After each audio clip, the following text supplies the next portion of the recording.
다니엘서 12장 말씀을 같이 보셨는데요.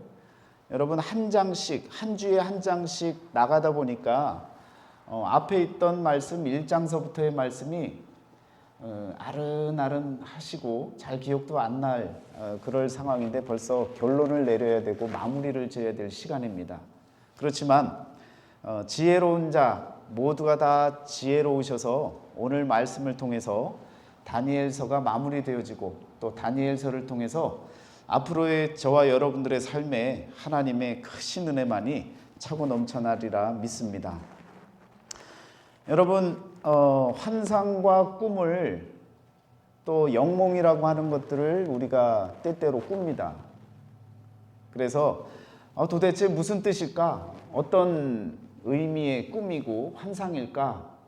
또 하나님께서 내게 왜 이 말씀을 자꾸 들려지게 하시고 또 자꾸 묵상케 하시고 떠오르게 하시고 바라보게 하실까? 이런저런 생각들을 많이 하실 때가 있을 거예요. 여러분 그런데 이게 하루아침에 해결이 되어지고 응답이 되어지고 또 이 무슨 뜻인지에 대해서 확신이 오는 일들은 사실은 쉽지 않은 일이고 어려운 일입니다. 왜? 다니엘이 그 모습을 보여줬거든요. 여러분 다니엘서가 우리는 한번 읽으면 1장서부터 12장까지 1시간 정도면 쭉 읽어나가면 그냥 다 읽어요. 그러면 이런 환상을 받고 이런 꿈을 꿨고 또 이런 내용들이 있었는데 이런 뜻이구나. 왜 나에게는 환상을 보여주시고 꿈을 보여주셨는데 나에게는 왜 말씀을 안 해주시지? 여러분 다니엘은요 소년 시절서부터 바벨론으로부터 끌려가는 그 시간서부터 나이 86세가 될 때까지 이 사실들을 마음에 간직하다가 마지막에 이 모든 것들을 적어 놓은 것입니다. 말하자면 거의 80년 가까운 시간을 마음속으로 품고 살고 보여주신 환상을 어떤 뜻인가를 자꾸 되묻고 하나님 앞에 간구하면서 마지막에 모든 역사가 흘러나오는 인생의 끝자락에 그 환상의 내용이 무엇이고 그 꿈이 무엇인지를 알아서 그래서 기록하고 그래서 저와 여러분의 손에 이렇게 주어지게 되어진 것입니다. 왜 이런 말씀을 드리느냐? 여러분 우리가 보는 꿈과 환상과 모든 것들은 살면서 하나님께서 알게 해주십니다. 기억만 하시면 돼요. 마음에 품고 사시면 됩니다. 몰랐던 일들이 하나하나씩 정말 알게 되어지는 역사가 일어납니다. 그러면 기쁜 거죠. 그러면 신앙의 맛이 무엇인지를 알게 되어지죠. 마치 몰랐던 미래였는데 하나님이 보여주시고 하나님이 기독해 하시고 알게 하여 주셔서 어느 시점에 가니까 이거였구나. 하나님이 그때 그것을 보여준 것은 이런 의미였구나 라고 하는 그런 의미들을 저와 여러분들이 알 수 있게 되어지는 것입니다. 사람마다 다 다른 모습으로 살고요. 다 모두가 다른 환경 속에서 살아갑니다. 하나님께서 똑같은 환상을 보여줄 수가 없는 거죠. 깨닫게 하시는 방법이 다 다른 것입니다. 그래서 여러분과 저에게 하나님이 보여주시고 알려주시고 들려주시고 알게 만드시는 것들이 있다면 마음에 품고 그것을 위해서 기도하시길 바랍니다. 그러면요 몇 년이 지나서 또 몇 달이 지나서 알 수 있게도 되고요 깨달을 수 있는 그때가 분명히 온다는 것입니다. 여러분 서두를 필요도 없습니다. 답답해할 필요도 없습니다. 다니엘을 바라보시고 다니엘이 깨달았던 그 시간을 여러분 우리의 시간으로 바라보면요 훨씬 우리에게 빨리 신속하게 하나님께서 알게 해 주시리라 믿습니다.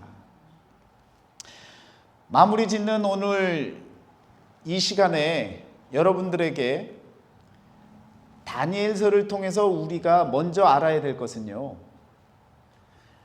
지금 다니엘을 통해서 먼 미래의 이야기를 하나님께서 해주셨습니다. 저와 여러분에게도 다니엘에게 주셨던 그 말씀은요 세상 끝날에 일어날 일입니다. 그리고 다니엘에게 주셨던 네 나라의 그 짐승들의 모습들을 통해서 왕들이 일어날 것이다 라고 했던 이야기도 몇백 년에 걸친 이야기입니다. 이 긴 이야기들을 들으면서 너무 먼 이야기이기 때문에 저와 여러분들이 할 수 있는 일이 없을 것 같다라고 생각할 수 있습니다. 그래서 너무 나와는 상관없는 먼 이야기와 같이 들려질 수 있습니다. 그렇지만요, 하나님의 말씀은 그렇게 먼 이야기가 아닙니다.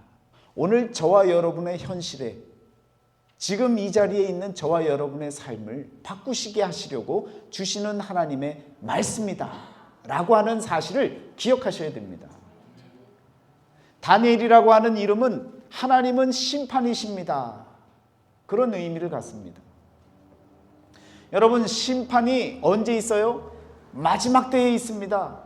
그 마지막 때에 있으니까 나는 시간 여유가 있다, 이렇게 생각하면 하나님께서 다니엘을 통해서 주신 말씀은 저와 여러분에게 울리는 꽹과리와 같은 겁니다. 전혀 필요 없는 소음과도 같은 이야기가 되어질 겁니다.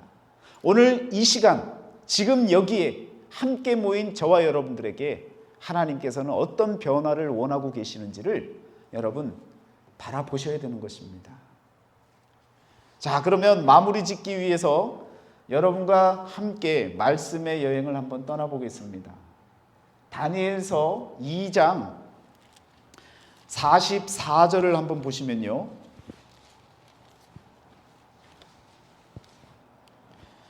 말씀 가운데 한 나라라고 하는 나라가 나오죠. 이 여러 왕들의 시대에 하늘의 하나님이 한 나라를 세우시리니 이것은 영원히 망하지도 아니할 것이요, 또 이 모든 나라를 쳐서 멸망시키고 영원히 설 것이라 라고 하는 말씀이 나옵니다. 여러분, 여기에서 이 한 나라, 이 나라는요, 바벨론 포로로 끌려가서 바사 제국이 나타났던 시대까지 살았던 다니엘에게는요, 그 이후에 헬라 시대와 헬라 제국과 로마 제국까지 일어날 것을 하나님이 알게 해주셨는데, 이 네 나라들이, 왕들이 일어날 때에 그 가운데에 여러분 한 나라를 하나님이 세우신다고 하셨습니다.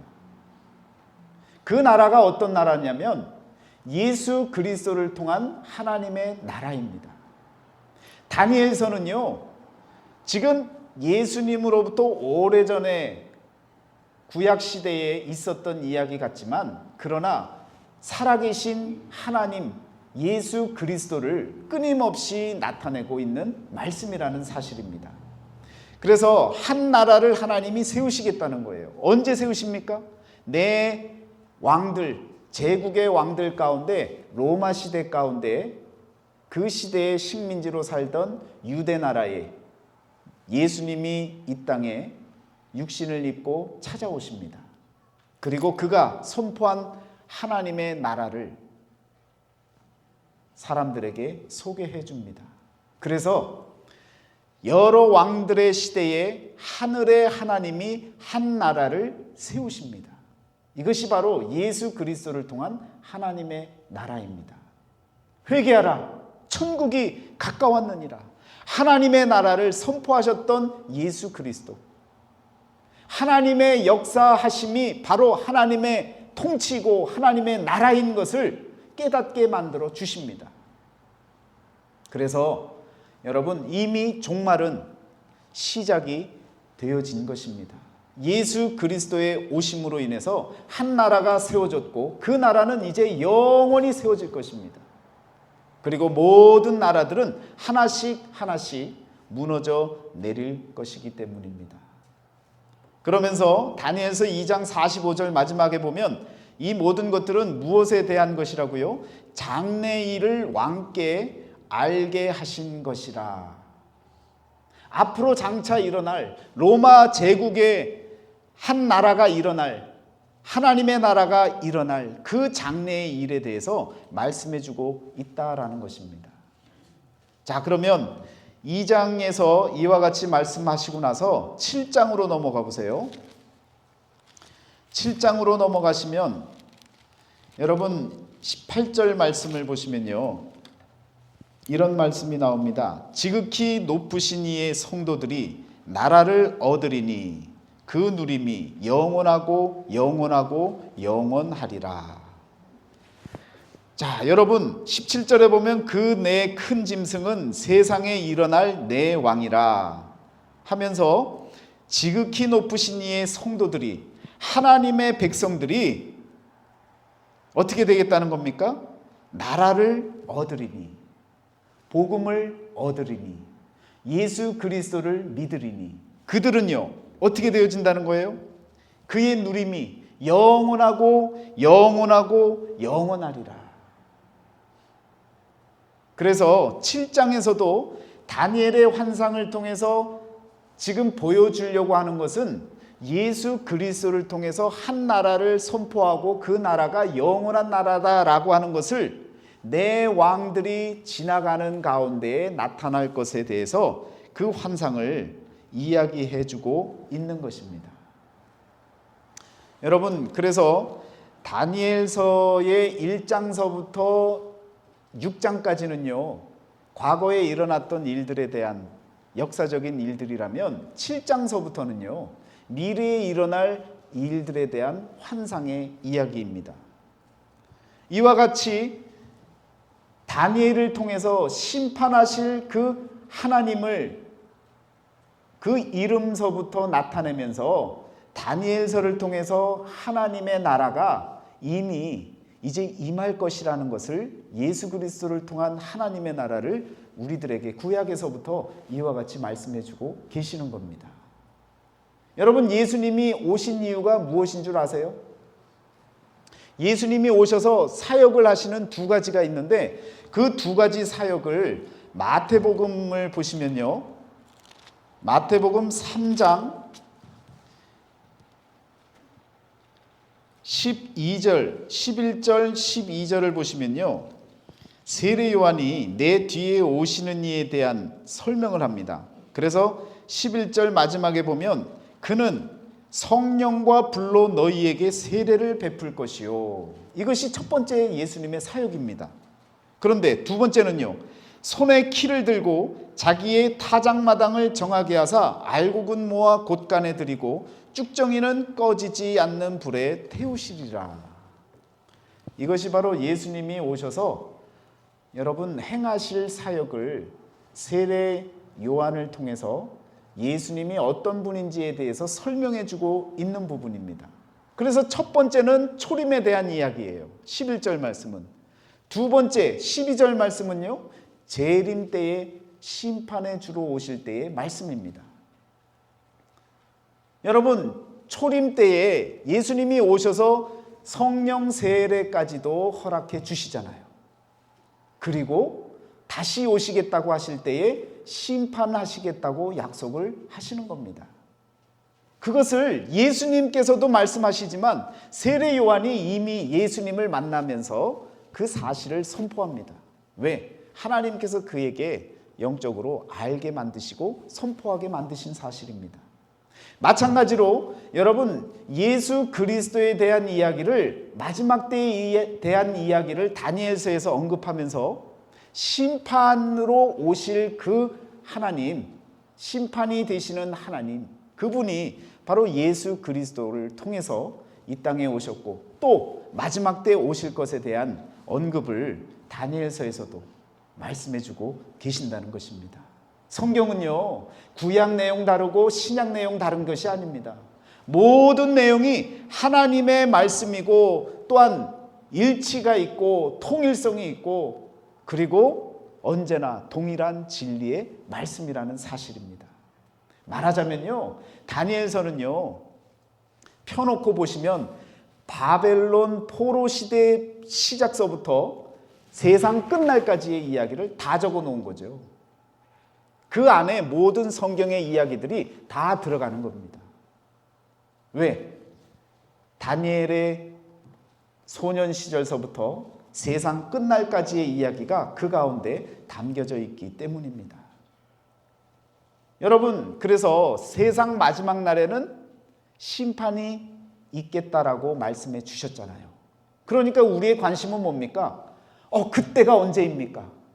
그 시기가 언제입니까? 라고 마음에 묻는 거예요. 모두의 궁금한 물음입니다. 말씀에서는 뭐라고 얘기하고 계십니까?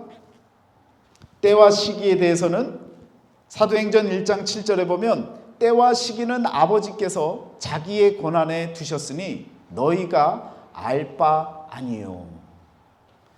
여러분과 제가 알 바가 아니라는 거예요. 그러니까 때와 시기는 하나님만 알고 계시는 시간이라는 거죠. 궁금해 봐야 알 수 없다는 얘기죠. 그러나 한 가지, 지난 시간에 말씀드렸다시피 데살로니가전서 5장 1절에서 5절 말씀에 보면요, 주의 날이 밤에 도둑같이 이룰 줄을 너희 자신이 자세히 알기 때문이라 라고 하는 말씀이 나옵니다.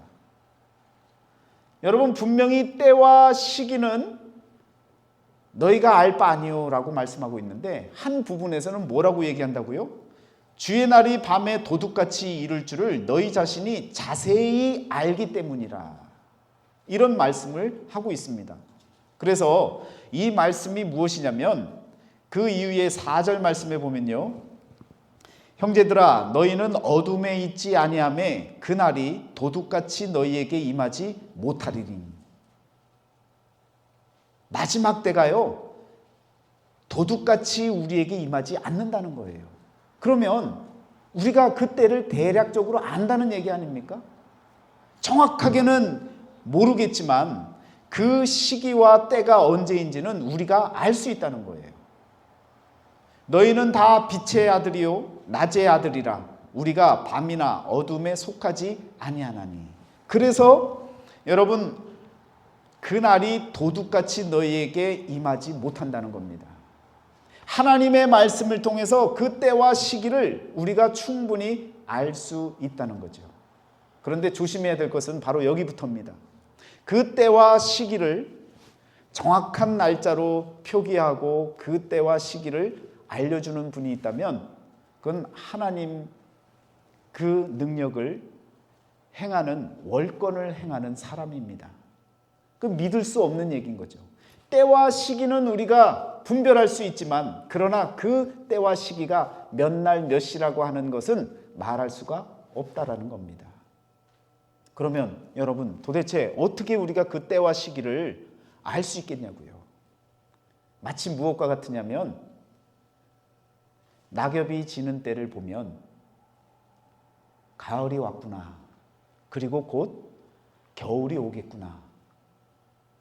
우리가 세상 만사 흘러가는 모든 징조들을 바라보면 그 다음을 바라볼 수 있는 것입니다.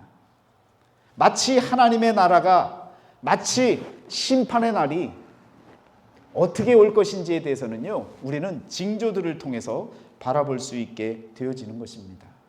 그러니까 여러분, 몇 날 몇 시라고 이야기하는 사람들의 말은 믿을 수 없지만, 그러나 성경에서는 어떤 징조들로 인해서 일어날 것이라고 하는 그 말씀을 통해 대략적으로 어느 때다라고 하는 그 시기는 알 수 있다는 것입니다. 자, 그러면 다니엘이요, 처음에는 바벨론으로 끌려갈 때에 도대체 우리는 언제 자유한 몸으로 해방의 시간을 가질까라고 하는 궁금증을 갖고 붙잡혀 갑니다. 그러다가 도무지 살아도, 나이를 먹어도 80이 넘어도 이 해방의 때가 오질 않는 거예요. 그래서 너무 궁금해서 예레미야 선지자의 글을 찾아서 그 기록된 내용을 보니까 70년에 걸쳐서 바벨론 포로 생활을 한다는 것을 발견하게 되어집니다. 그런데 그 70년이 전부인 줄 알았는데 다니엘을 통해서 하나님께서 환상을 보여주신 거예요. 그러면서 7장 이후에 그 환상 속에 뭐라고 얘기하시냐면 70일은 해방일이지만 70일에라고 하는 그 시간을, 새로운 70의 숫자를 알게 만들어 주십니다. 그래서 이 70일에가 도대체 무엇인지를 몰랐죠. 그랬더니 여러분 9장 말씀에 보니까 그 71회를 나누어서 한 일회가 지나고 62일회, 62일회가 지나서 마지막 한 일회가 남는 그 시기까지 왔다는 것을 알려줍니다. 그래서 한 일회를 우리는 7일이라고 이야기를 하죠.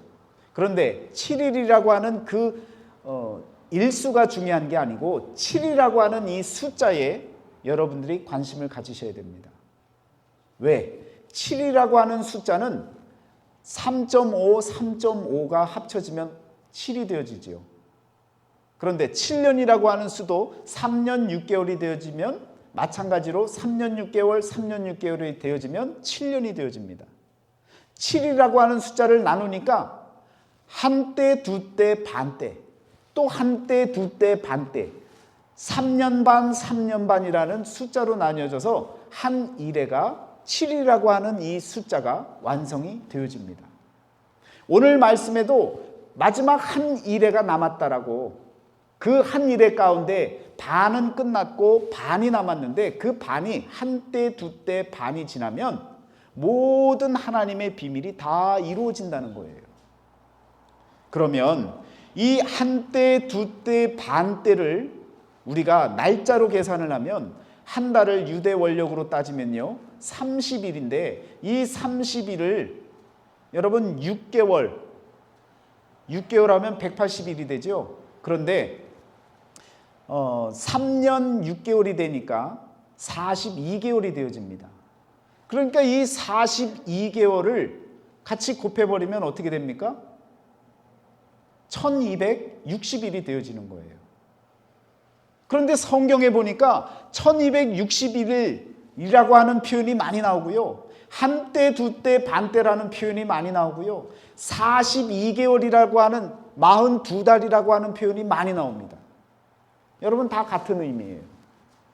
다 같은 의미인데 예수님이 오시기 전까지는요. 그 숫자들이 숫자로서의 역할을 다 합니다. 그런데 예수님이 오시고 난 이후에는 그 숫자들이 의미들로 바뀌어집니다. 이 기준점을 여러분들이 잘 아셔야 됩니다. 이게 무슨 얘기냐?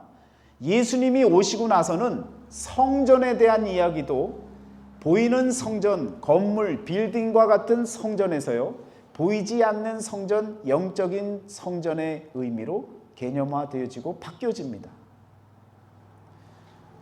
여러분 이렇게 바뀌어지는 그 어떤 물리적인 개념이 영적인 개념으로 바뀌는 그 기준이 바로 예수 그리스도의 오심 그리고 그분의 십자가와 부활을 통해서 바뀌어진다라는 것입니다. 성전만 바뀌었느냐? 아닙니다. 하나님께서 공간으로 개념으로 나라 개념을 바꿔주세요.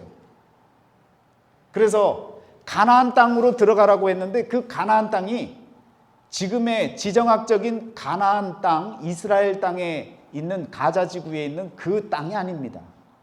예수님이 오시고 난 이후에는 그 가나안 땅이요, 참 가나안 땅, 영적인 가나안 땅, 하나님의 나라로 바뀌어집니다. 마찬가지입니다. 예루살렘이라고 하는 곳도 예루살렘에 머물라라고 얘기하셨는데 그 예루살렘은 이제는요 새 예루살렘으로 하늘로부터 내려오는 새 예루살렘으로 바뀌어집니다. 그러니까 예수님을 기점으로 모든 숫자화되어지고 물리적인 표현들이 영적인 개념으로 다 바뀌어집니다. 이유가 있어요. 이렇게 안 바뀌면요 저와 여러분들은 지금 오늘 이 자리에 있으면 안 되는 거죠. 다 예루살렘에 가 있어야 되는 거예요. 예루살렘에 머물라. 그곳에서 성령을 받으라. 그러면 여러분들이 모두가 다 짐 싸들고요. 그곳에 가서 물리적으로 몇십억이 되는 인구가 여러분 몇백만 또 못 사는 그곳으로 들이밀어서 그 자리를 차지해야 되는 겁니다. 말이 안 되는 얘기죠.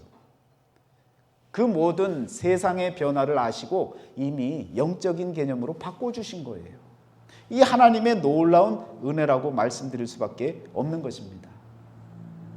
마찬가지입니다. 여러분 숫자로 표현되어졌던 모든 것들은 예수님 오시기 전까지는요, 다 계산이 되어집니다. 70년이라고 했으면 70년, 딱 70년 동안 바벨론에 머물다가 다시금 돌아갑니다. 그런데 이 70이라고 하는 숫자가 예수님 기준으로 넘어서기 시작하면 이 개념은 영적인 개념으로 바뀌어집니다. 그래서 우리는 때와 시기도 알 수가 없는 영적 개념으로 이해를 해야 된다는 것입니다. 그래서 그 한때, 두때, 반때, 이미 벌써 말씀드렸지만 지난 한때, 두때, 반때는요, 예수님께서 이 땅에 오신 그 오심을 기리면서 시작되어졌던 그 유월절, 유대절기로 보면 유월절, 그리스도의 죽으심으로부터 그리고 무교절과 초실절, 부활절까지의 그 시간을 3대 절기를 지키는 것이 바로 한때, 두때, 반때, 오순절까지 나타나는 그때가 바로 한때, 두때, 반때가 되어집니다. 그러면요, 지금 다니엘서에서 마지막에 이야기하는 한때, 두때, 반때라는 얘기는 시기로 따질 것이 아니라 절기로 봐야 된다는 거죠. 그래서 오순절이 지나고 나서 지금 계속해서 오순절이 지나고 있는 겁니다. 저와 여러분들에게 지금 반때가 남아 있는 거죠. 거꾸로 보면 초막절서부터 한때, 두때, 반때로 오면 딱 떨어집니다. 그래서 지금 오순절이 지나고 그 다음에 찾아올 나팔절과 대속제일과 그리고 초막절이 바로 한때, 두때, 반때가 되어지는 겁니다. 바로 이 때라고 하는 개념은 여러분 절기로 저와 여러분들이 확인을 할 수 있는 겁니다. 그러면 지금은요, 오순절기가 지난 거예요. 언제 우리 하나님의 나팔 소리가 불릴지 모릅니다. 여러분, 그 나팔이 불리는 그때가 바로 모든 세상이 끝나는, 종료되어지는 주님의 날이 임박한 바로 그 날이 찾아오는 때라는 것입니다. 여러분, 다니엘서를 보면서 다니엘서만 갖고 이야기를 하면요, 이해가 안 되어져요. 그래서 어디를 봐야 됩니까? 권세를 다 주신 그 모든 내용은 마태복음에 나오잖아요. 하늘과 땅의 모든 권세를 하나님께서 그 아들에게 주신 말씀이 마태복음에 나옵니다. 그런데 지금 이와 같이 한때, 두때, 반때를 이해할 때는요, 마지막에 일어날 일들은 계시록의 말씀을 통해서 알 수가 있는 거죠. 그러면 여러분 어쩔 수 없이 다니엘서를 하면서 계시록을 잠깐 봐야 되겠습니다. 한번 계시록 1장 대략적인 내용을 보시면요, 계시록 1장에 보시면,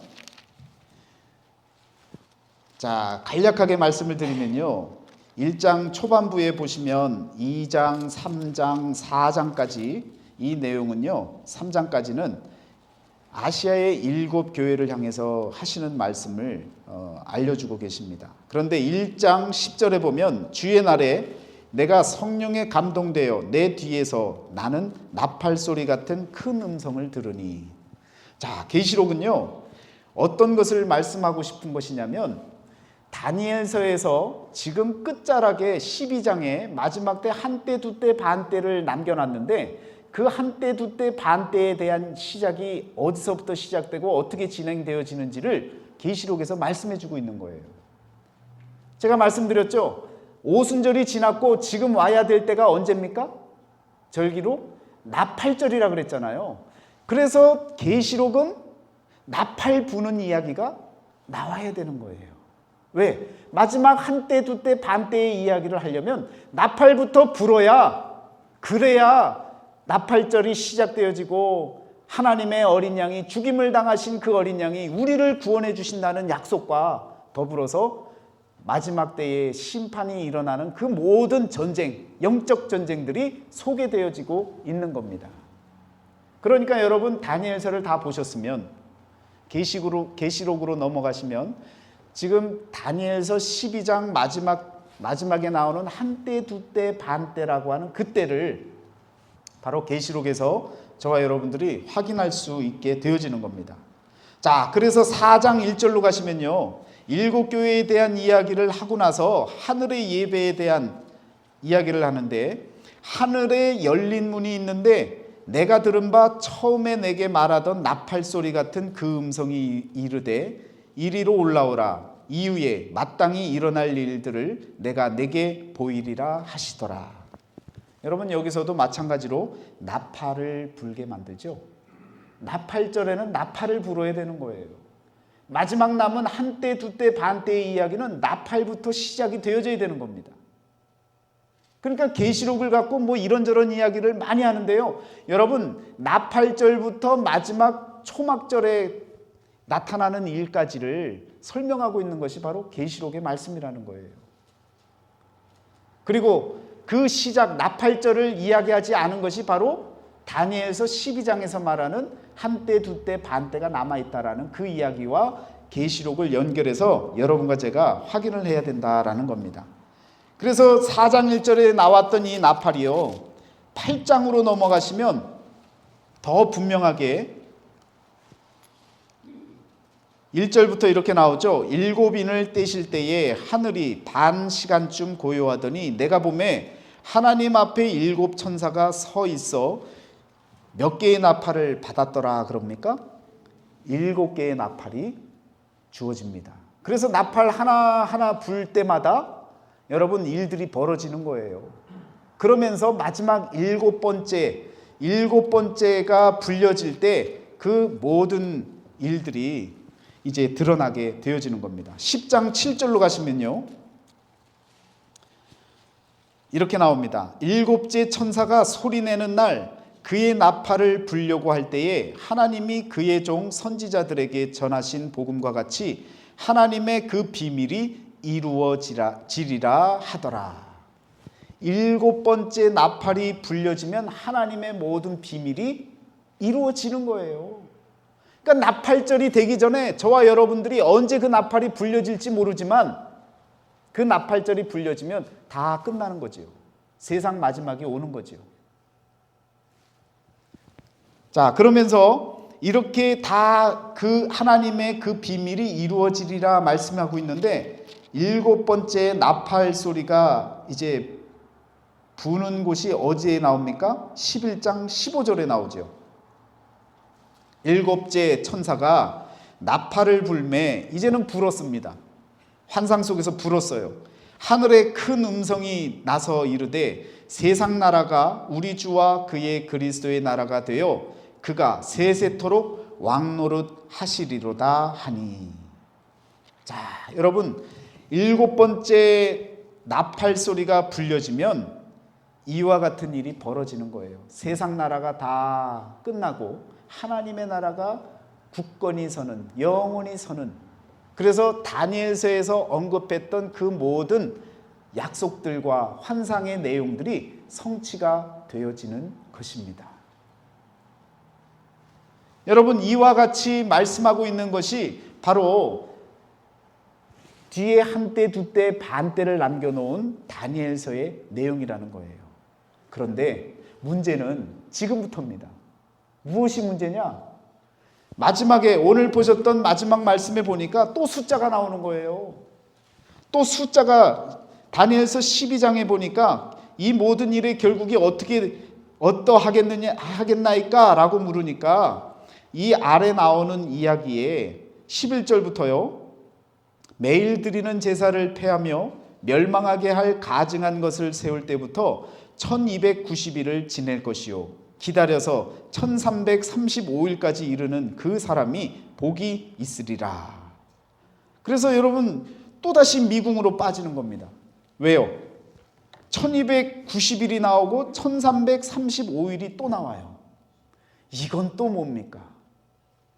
이미 다니엘서에서 2300일이 정해놓은 기간이라고 했는데 그거 풀기도 어려웠는데 또 70일이라고 하는 것도 풀기가 어려웠는데 이제 와서는 또 1290일을 얘기하고 1335일을 이야기를 합니다.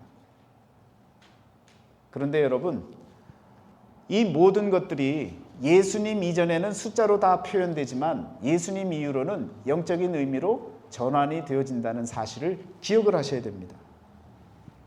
그래서요, 여러분, 이 말씀에 나오는 1290일을 잘 들여다보시면 1260일을 갖고 있는 숫자입니다. 1260에다가 30을 더하면 뭐가 돼요?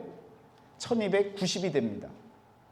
그런데 우리는요, 이게 도대체 왜 30이 왜 달라붙었지? 라고 너무 궁금한 거예요. 그런데 이것을 계시록에서 1장 7절에서요, 그 답을 이야기를 해주는데요. 그가 구름을 타고 오시리라.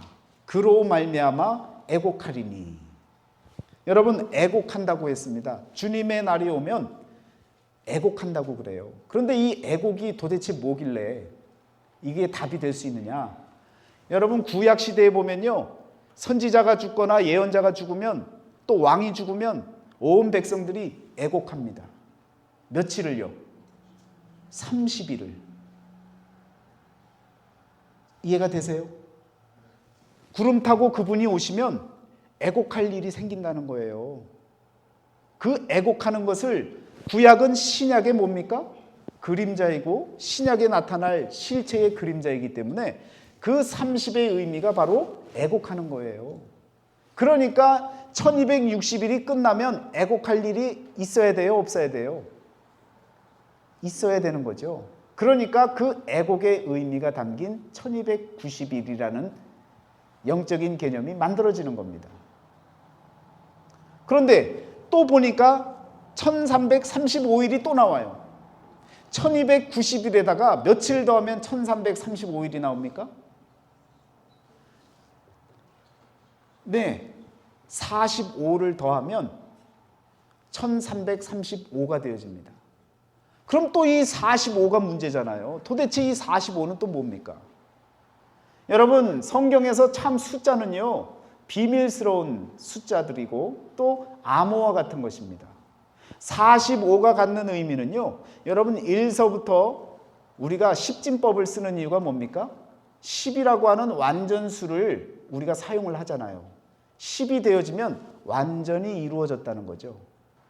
근데 이 10이라고 하는 숫자를 가기 위해서 1서부터 9까지 가야 되는데 0서부터 9까지 가야 되잖아요. 그런데 그 가는 과정을 다 더하면 1서부터 9까지를 다 더하면 45가 되어집니다.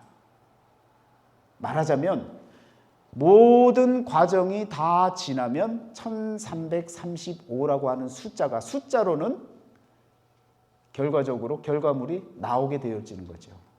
그러나 이것을 다시 다 합쳐버리면 뭡니까? 1260일이 되어지면 다 끝난다는 얘기예요. 1260일은 다시 말하자면 3년 6개월, 42개월, 그리고 여러분 지금 이야기하는 것처럼 1260일, 그리고 한때, 두때, 반때가 되어지는 것입니다. 그래서 이 숫자를 우리가 영적으로 풀지 않으면요, 이 숫자는 안 풀립니다. 그런데 더 감사한 것은 여러분, 마태복음 24장 22절에 24장은요, 마지막 때를 설명하는 부분입니다. 그런데 22절에 이런 말씀이 나오죠. 그날들을 감하지 아니하면 모든 육체가 구원을 얻지 못할 것이나 그러나 택하신 자들을 위하여 그날들을 감하시리라. 그래서 여러분, 다니엘서에 나와 있는 이 모든 날들을 하나님이요, 더하시기도 하지만 빼기도 하셔서 1260, 한때, 두때, 반때라고 하는 그 때를 정확하게 말씀해 주신다라는 것입니다. 이것이 우리가 영적인 안목을 갖고 해석해낼 수 있는 방법입니다. 여러분, 오늘은요, 지혜 있는 자는 깨달으리라. 하나님의 말씀을, 하나님께서 주신 말씀을 통해서 바라보면 하나님의 말씀이 깨달아지는 겁니다. 그래서 한 나라라고 하는 것, 이미 시작되어진 하나님의 나라, 그러나 아직 끝이 되어지지 않은 그러한 신앙의 선상에서, 역사의 선상에서 저와 여러분들이 살아가고 있다는 것을 깨달으셔야 됩니다. 여러분, 이와 같이 한때, 두때, 반때를 저와 여러분들이 지금 살아가고 있는데요, 그 한때, 두때, 반때라고 하는 이 시간을 여러분들이 보세요. 70일에라고 하는 그 시간이 정한 기간이라고 말씀하고 있습니다. 70일에라고 하는 이야기는 70 곱하기 7이 되어지는 거예요. 숫자로 치면. 그러면 그것이 바로 490이 된 표현이죠. 그때가 되면 다 끝난다는 얘기예요.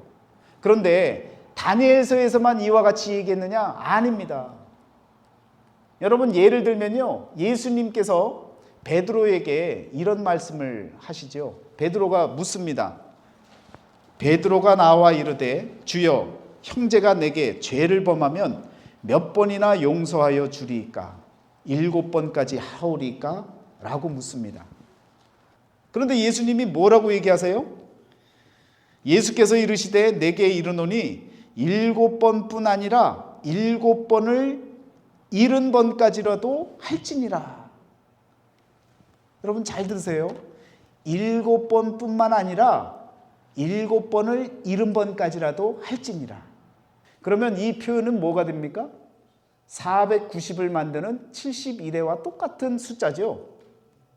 그럼 왜 490이 이렇게 강조되느냐는 거예요. 왜 마지막에 71회가 끝나면 모든 정한 때가 다 끝난다고 이야기를 하는 거냐는 거예요. 490은요. 어떻게 계산이 또 될 수 있냐면 49 곱하기 몇 번이 돼요? 10이 되어집니다. 그러면 49라는 말은 어디서 떠오르는 말이에요? 희년입니다. 희년. 그러면 곱하기 10을 했다는 얘기는 10 완전 숫자는 뭐예요? 완전 희년이 오는 날이라는 거죠. 성경에서 예수님께서 오셔서 누가복음 4장 18절 그때에 뭐라고 얘기하시냐면 주의 은혜의 해를 선포하겠다고 이야기를 합니다. 이사야서 60장 1절 2절에 나오는 그 주의 은혜의 해 또한 심판을 받을 그 해가 바로 완전 해방이 되는 안식의 끝이 되어지는 희년, 그 희년, 완전 희년이 되어지는 것이 바로 여러분 세상 끝날이 되어지는 것입니다. 그래서 여러분 70일에라고 하는 것은 490으로 표현할 수 있고요. 희년의 완전 희년을 이루어 나가는 그 시기를 세상의 끝날이라고 말씀드릴 수 있는 것입니다. 여러분 그러면 그 희년은요 무엇부터 시작하는 거예요? 안식일부터 시작하는 거예요.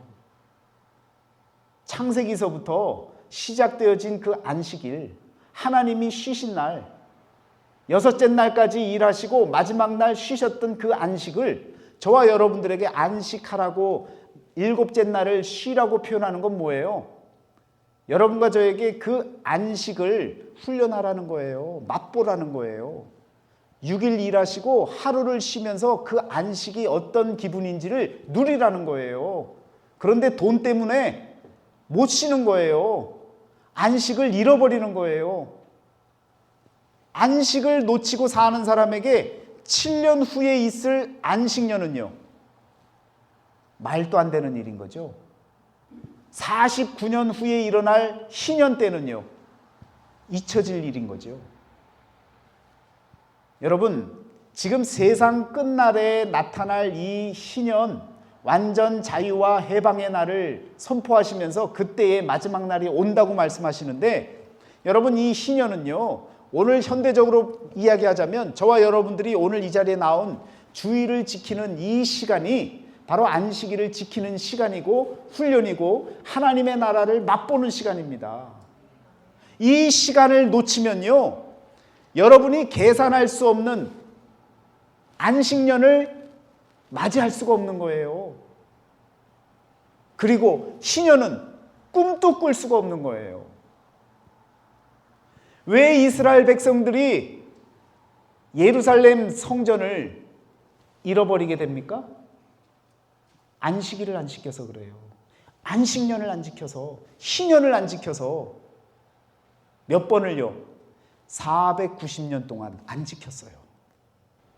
지금 먼 이야기를 하는 것 같지만 오늘 저와 여러분들이 오늘 주어진 이 시간 주일을 지키지 않으면 안식일을 지키지 않으면 안식년을 찾지 못하고 희년을 맞이할 수 없는 거예요.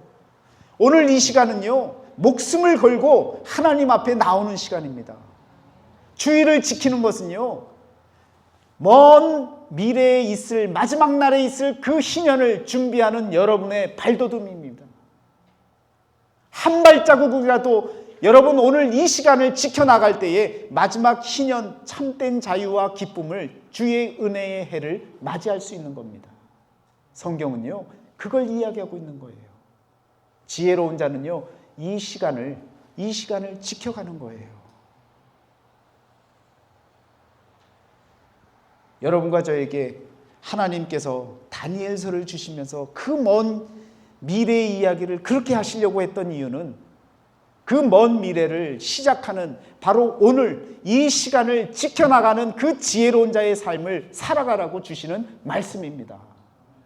여러분, 많은 이유들이 있어요. 이런저런 이유가 있지만 그러나 오늘 이 시간을 지키는 것은요, 여러분의 생명을 살리는 일입니다. 저희 아들이 대학 들어간다고 이 자리에 서서 파송 기도를 받을 때에 한마디 해라 그랬더니 그랬잖아요. 여러분, 성도님들, 제가 17년 동안 아버지 밑에서 신앙생활하면서 아버지 때문에 목사의 아들이니까 예배 드린 걸로 생각하지 말아주셨으면 좋겠습니다.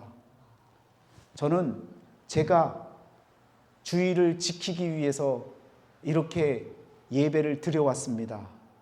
우리 아빠는 평생에 하루 병원에서 있으셔서 수술받고 나서 못 움직이셔서 주의를 못 섬겼는데 저는 평생 주의를 지킬 것을 결심하고 살아가려고 합니다.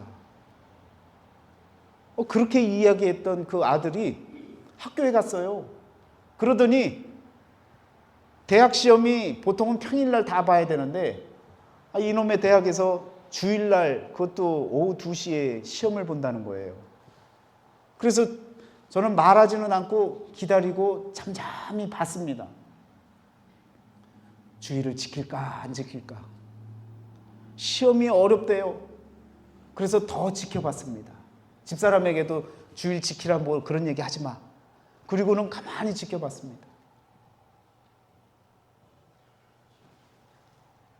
주일 예배를 드리고 시간이 없는데 오후 2시 시험을 보러 시험장에 간 겁니다. 주일 예배 드렸지? 라고 하는 아들의 그 말에 아빠의 마음은요, 너무너무 행복했습니다. 이 자리에 서서 17년을 자기가 하나님을 향해서 나아가기를 원해서 예배를 드렸다라고 하는 그 말이 헛되지 않았구나. 진실이었구나. 스스로 믿음을 지켜가고 있구나. 몇몇 친구들을 전도해서 같이 가고 있는데 그 친구들은 시험이니까 가겠어요? 안 가겠어요? 안 가죠. 시험 준비하느라 다들 도서관으로 갔죠. 그런데 예배를, 주의를 지키기 위해서 나아갔다는 그 말에, 그 대답에 마음에 눈물이 나더라고요. 하나님 감사합니다. 제가 걱정할 일이 아니군요. 하나님이 하나님의 사람으로 하나님이 키워가실 줄 믿습니다. 아무런 신경 안 쓰고 저는 제 일을 하겠습니다. 여러분, 하루를, 그 중에 1시간을, 이건요 정말 우리들에게 수없이 많은 이유들이 달리는데 여러분, 그 모든 이유를 넘어서서 하나님과 함께하는 이 시간, 하나님의 나라를, 주의 은혜의 해를 경험할 수 있는 복된 시간을 절대로 놓치지 마시기를 바랍니다. 이렇게 방문하신 우리 변명옥 성도님 함께 자리하셨지만 어느 곳에 가든 이 주의를 지키기 위해서 하나님을 찾는 그 마음, 그런 심정으로 하나님 앞에 서셔야 됩니다. 또 오는 주일이니까, 또 몇 주 지나면 또 주일이 오니까. 아닙니다, 여러분. 내일은 모르는 거예요. 여러분과 저에게 주어진 오늘 이 시간을 하나님 앞에서 믿음으로 지켜나가시고 마지막에 얻어질 490이 되었을 때에 그때의 그 해방과 자유함을 누릴 수 있는, 그래서 오늘 마지막 말씀에 뭐라고 이야기합니까? 너는 가서 마지막을 기다리라. 이는 내가 평안히 쉬다가 끝날에는 내 몫을 누릴 것입니다.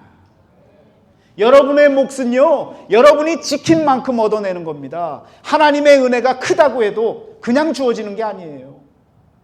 여러분 마음속에 그 중심에 하나님을 향한 신앙을 지켜나갈 때에 심판이 되시는 하나님께서 의롭다 칭해 주시고 여러분과 저의 삶을, 여러분의 몫을, 여러분의 기업을, 영원한 하나님의 기업을 허락해 주시는 줄 믿습니다. 기도하겠습니다.